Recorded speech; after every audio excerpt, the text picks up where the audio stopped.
Hello guys, welcome है आपका इस वीडियो में। आज हम JNU MSc entrance exam physics 2018 का पेपर डिस्कस करेंगे। इसमें हम लोग 1 से लेकर 5 क्वेश्चन सबसे पहले डिस्कस करेंगे। तो चलिए स्टार्ट करते हैं।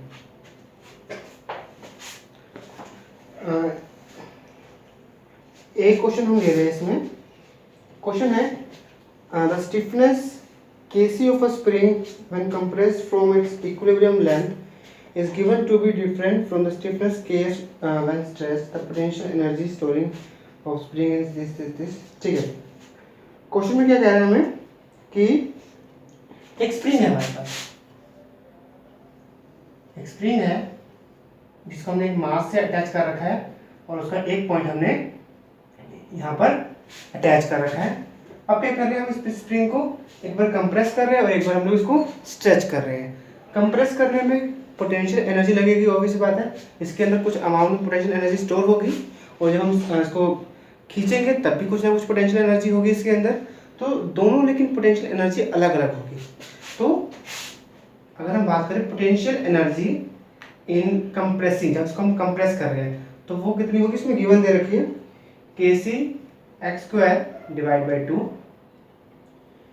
इसमें ये भी दिया होगा कि जब यहाँ पे x जो है वो स्मॉलर देन 0 है। अच्छा, मतलब कि मान लीजिए यहाँ पे कोई मेन पोजीशन मान लीजिए, जब कंप्रेस किया है तो वो जो पोजीशन है वो नेगेटिव में चली गई है, मतलब नेगेटिव डायरेक्शन में मूव करेगी। और ऐसे अगर हम स्ट्रेच करेंगे इसको तो Ks x² बाई 2 और एक्सिस जब जो है वो x जो है वो पॉजिटिव एक्स डायरेक्शन मूव करेगा, मतलब कि x की वैल्यू जो है वो पॉजिटिव होगी, 0 से बड़ी होगी। ठीक है, अब वो पूछ कह रहा है कि जब हम इसको कंप्रेस कर रहे हैं या फिर जब इसको हम लोग स्ट्रेच कर रहे हैं तो उन दोनों में से ही जो है यहाँ पर ऑसिलेटरी मोशन होगा। अब जब ऑसिलेटरी मोशन होगा तो उस ऑसिलेशन की जो एंगुलर फ्रीक्वेंसी होगी वो फाइंड करनी है। ठीक है, हमें एंगुलर फ्रीक्वेंसी मतलब कि ओमेगा फाइंड करना है। ठीक है, तो कैसे करना है इसको, देखिए हम जानते हैं ओमेगा का एक रिलेशन है टाइम पीरियड के साथ, omega is equal to 2π/t। मतलब अगर हमें टाइम पीरियड मिल जाए तो उससे हम ओमेगा निकाल सकते हैं। तो अगर हम टाइम पीरियड की बात करें, अब देखिए टाइम पीरियड तो अलग अलग होगा, कंप्रेसिंग में टाइम पीरियड कुछ होगा और स्ट्रेचिंग में टाइम पीरियड कुछ और होगा। ठीक है, तो अगर हम बात करें कंप्रेसिंग में टाइम पीरियड का फॉर्मूला होता है हमारे पास 2π√m/k, जहाँ पर m is the mass, k is the spring constant. तो Kc अगर लिखे तो 2π√, मास का सेम है दोनों का, तो मास तो एक ही सेम ही है, यहाँ पे बस Kc कर देंगे हम लोग। जब टाइम पीरियड फाइंड करेंगे हम स्प्रिंग का तो 2π√m/ks कर देंगे। ठीक है, अब देखिए टोटल टाइम जो होगा ऑसिलेशन का वो कितना होगा, कैपिटल T कितना होगा, कैपिटल T होगा जब हम दोनों टाइम को ऐड कर देंगे। ठीक है, मतलब आधा टाइम जो है कंप्रेस करने में लगेगा और आधा टाइम जो है वो हमें स्ट्रेच करने में लगेगा। अच्छा, अगर हाफ टाइम की बात कर रहे हैं तो हम क्या करेंगे, इसको हाफ से इनटू भी कर देंगे। ठीक है, दोनों को, ताकि हमें फिर ऐड करें तो कंप्लीट टाइम पीरियड मिले हमें। तो देखिए 2 से 2 तो कट जाएगा यहाँ पर, जब हम इसको लिखेंगे तो ये आएगा।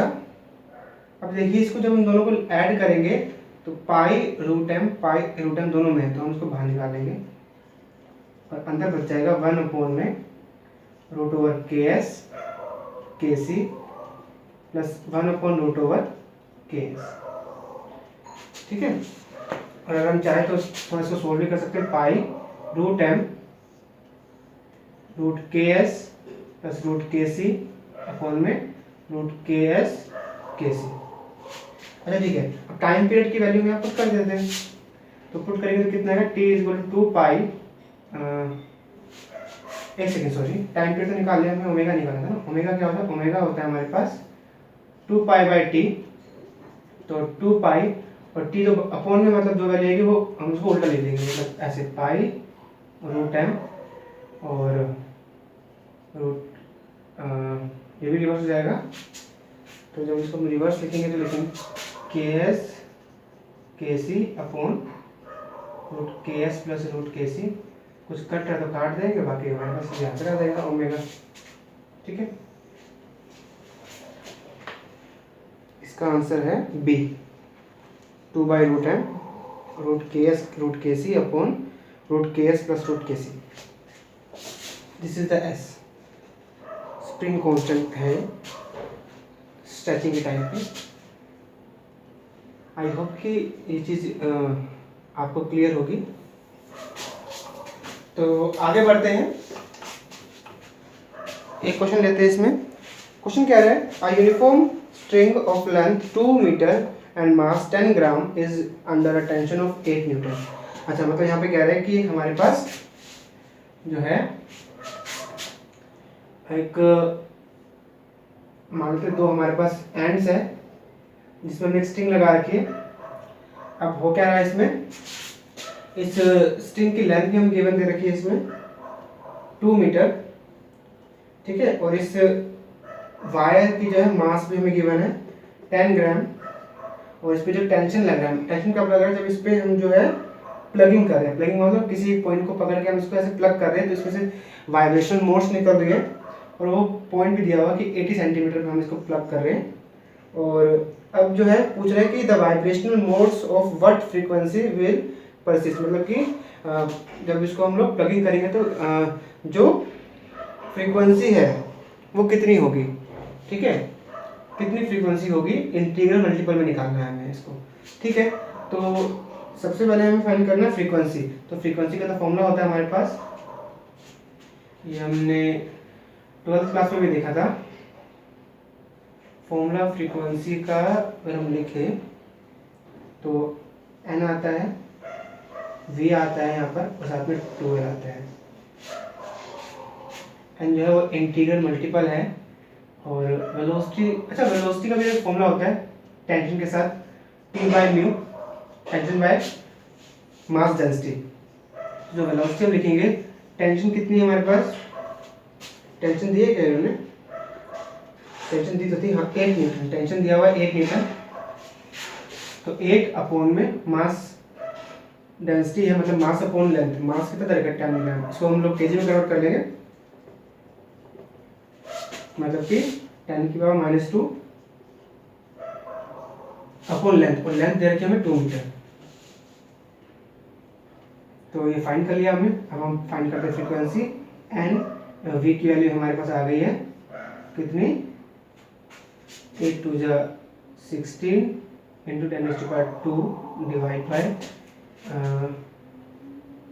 तो ये तो हो गया 16/2 अपॉन में 2, और लेंथ किस मतलब लेंथ, मतलब किस लेंथ के पॉइंट पे हमने प्लगिंग करी थी 80 सेंटीमीटर, इसको भी कन्वर्ट करना पड़ेगा मीटर में, तो 80 सेंटीमीटर मतलब कि 0.8 मीटर।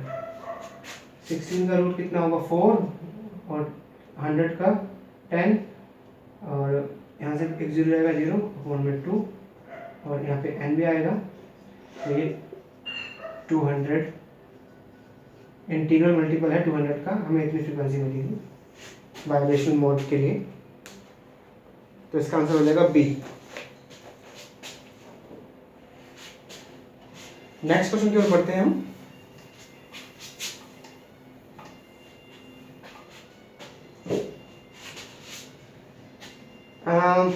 नेक्स्ट क्वेश्चन है हमारे पास, a concave convex lens of negligible thickness has refractive index is 1.5, the radius of curvature of 10 centimetre, this.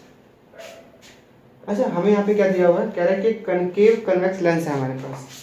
अब कनकेव कन्वेक्स लेंस बनता कैसे है, इस तरीके से, कनकेव कन्वेक्स लेंस, एक चांद की शेप का हमें एक लेंस दिया हुआ है, कह रहा है उसकी थिकनेस भी है कुछ, काफ़ी कम थिकनेस है इसकी, और इसका रिफ्रैक्टिव इंडेक्स हमें दिया हुआ है 1.5, इसका रिफ्रैक्टिव इंडेक्स रहेगा 1.5, और रेडियस ऑफ कर्वेचर दे रखा है हम लोगों को।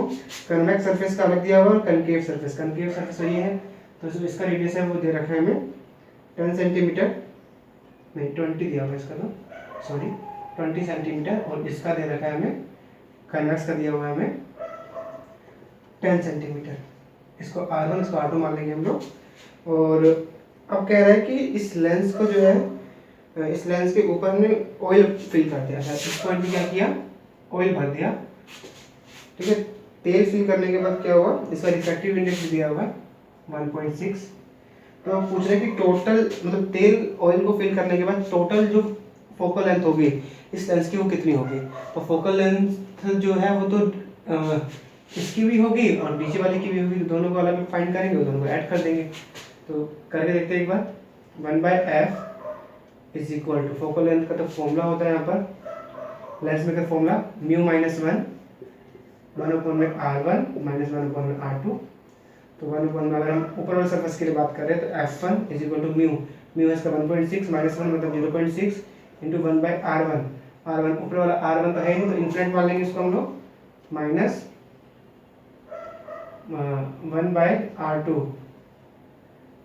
r2 दे रखा है हमें कितना 20। देखिए मैं इस सरफेस की बात कर रहा हूँ सिर्फ इतने, तो ऊपर वाला पॉइंट तो है ही नहीं और नीचे वाले के लिए r हम 20 लेंगे यहाँ पर।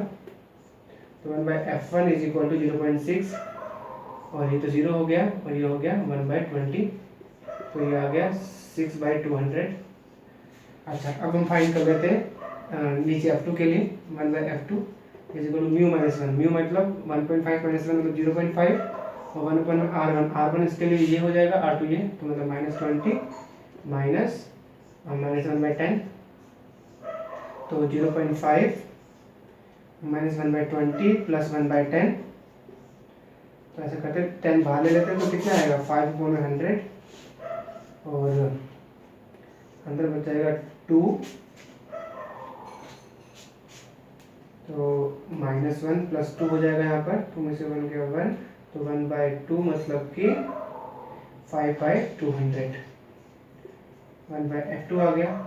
अब हमें टोटल फोकल लेंथ निकालनी है तो उनको ऐड कर देते तो 1/f1 plus 1/f2 is equal to 1/f that is equal to f1 f2 upon f1 plus f2 और हमें तो f निकालना है तो f is equal to f1 f2 upon में f1 plus f2।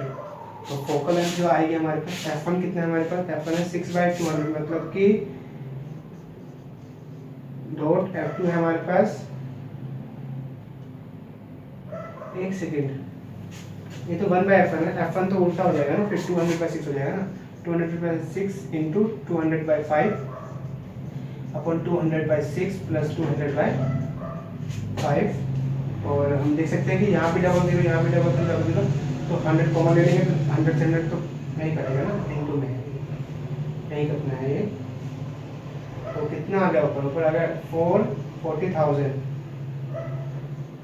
Divide by 30 upon में 6 का 30 और ये कितना होगा ये हो जाएगा 1000 प्लस 12,000 100 होगा ना 100 सही लिखा है मिस्टेक होगी बोलने में तो अब ये 30 से 30 कट जाएगा और बचेगा कितना 40,000 अपॉन में 1200 और 1000 तो ये हो जाएगा 2200 2 0 कटेंगे 2 1 जा 2 2 1 जा 2 2 2 जा 4 0 0 तो 200/11 इसको हम फाइंड कर लेंगे ठीक है। तो इतना सेंटीमीटर हमारे पास फोकल लेंथ आ जाएगी। हमें जो है यहाँ पर पॉइंट में निकालना है आंसर क्योंकि आंसर पॉइंट में दिया हुआ है इसमें ठीक है। चलिए नेक्स्ट क्वेश्चन करते हैं। आप अगर आपको नोट करना तो आप पोज कर सकते हैं इसको this is f1 this is f2 तो रब कर रहा हूँ उसको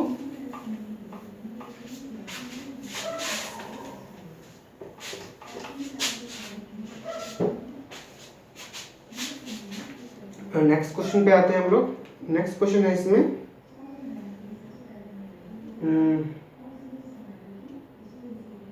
consider a fringes produced with monochromatic light. आप देख सकते हो ऊपर आपके क्वेश्चन आ गया होगा। देखिए इसमें हमें वेवलेंथ दी हुई है और यंग्स डबल स्लिट एक्सपेरिमेंट के लिए हमें बात की गई है इसमें। अच्छा ठीक है लास्ट प्लेट अच्छा कहा गया कि एक जब यंग डबल स्लिट एक्सपेरिमेंट होता है ठीक है उसमें अलग फ्रिंजेस बनती है स्क्रीन पे तो कह रहा है यहाँ पे हुआ क्या है यहाँ पर एक ग्लास प्लेट लगा दी गई है जिसका रिफ्रैक्टिव इंडेक्स जो है 1.5 यहाँ पे एक मान लीजिए कोई भी ग्लास प्लेट लगा दी गई जिसका रिफ्रैक्टिव इंडेक्स 1.5 है जिसकी वजह से जो सेंट्रल ब्राइट हमें यहाँ मिलता था वो यहाँ ना मिलके हमें वो शिफ्ट हो गया है थर्ड ब्राइट में मतलब वो 1 2 3 मान लीजिए यहाँ पर वो यहाँ पर शिफ्ट हो गया है सेंट्रल ब्राइट। अब उसी ग्लास प्लेट की, इस ग्लास प्लेट की हमें थिकनेस पूछ रहा है। तो यहाँ पे शिफ्टिंग है, यहाँ पे मतलब कि यहाँ पे जो भी फ्रिंज था उसकी शिफ्ट हो गई है। तो शिफ्ट का फॉर्मूला होता है हमारे पास डेल्टा वाई। ये क्वेश्चन जैम में भी आया था। Delta Y is equal to formula होता है एन, फॉर्मूला होता है sorry refractive index -1 thickness capital D by small d, जहाँ पर टी थिकनेस होती है इस ग्लास की, डी जो है हमारे पास स्क्रीन और स्लिट्स के बीच का डिस्टेंस होता है कैपिटल डी, और स्मॉल डी जो होता है वो दो स्लिट्स के बीच का डिस्टेंस होता है हमारे पास। तो delta Y is equal to mu दे रखा है 1.5 मतलब कि 1.5 -1 0.5 into T into capital D by small D. कुछ भी करके हमें जो है ना ये capital D small D cut करना है, क्योंकि देखिए ना कैपिटल डी गिवन है ना स्मॉल डी गिवन है। तो एक इक्वेशन हम इससे बना सकते हैं यहाँ पर, क्योंकि ये भी क्या है शिफ्टिंग है। अच्छा, फ्रिंज विड्थ जो होती है इसको हम बीटा बोलते हैं। फ्रिंज विड्थ होती है हमारे पास lambda capital D by small D. अब यहाँ पे आप देख सकते हैं जो फ्रिंज विड्थ है उसी की तो शिफ्टिंग हुई है 3 बार, 1 2 3 बार शिफ्टिंग हुई है, और शिफ्टिंग के लिए हम लोग डेल्टा वाई यूज करते हैं। तो हम कह सकते हैं डेल्टा वाई जो है मतलब शिफ्टिंग जो हुई है वो किसकी हुई है, बीटा की हुई है। कितनी बार, 3 बार हुई है। ठीक है, हम ऐसा कह सकते हैं।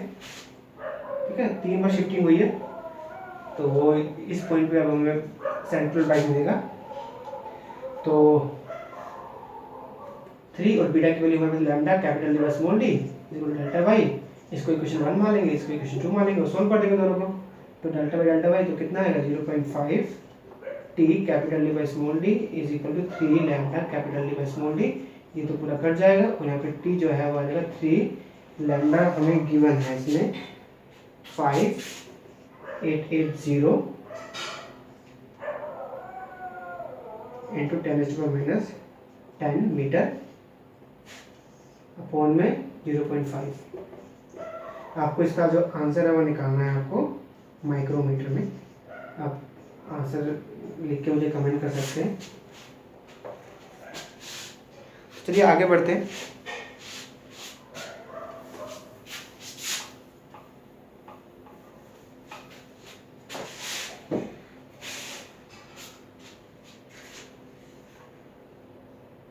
चार क्वेश्चन हो गए ना, एक क्वेश्चन और करते हैं इसका। क्वेश्चन है a metallic disc of radius 0.1 metre rotates about its vertical axis with rotational speed of 10 revolution per second in a uniform magnetic field of 0.1 Tesla. If one ohm resistor is connected between the axis and outer edge of this, current flowing through resistor। मतलब कि आपको एक rotating disc दी हुई है, ठीक है, जिसके दो एंड्स पर हमने जो है एक रजिस्टर कनेक्ट कर रखा है, और जब इसको घुमा रहे हैं तो यहाँ पे करंट फ्लो हो रहा है। उसी करंट को पूछ रहा है वो करंट कितना यहाँ पर फ्लो होगा।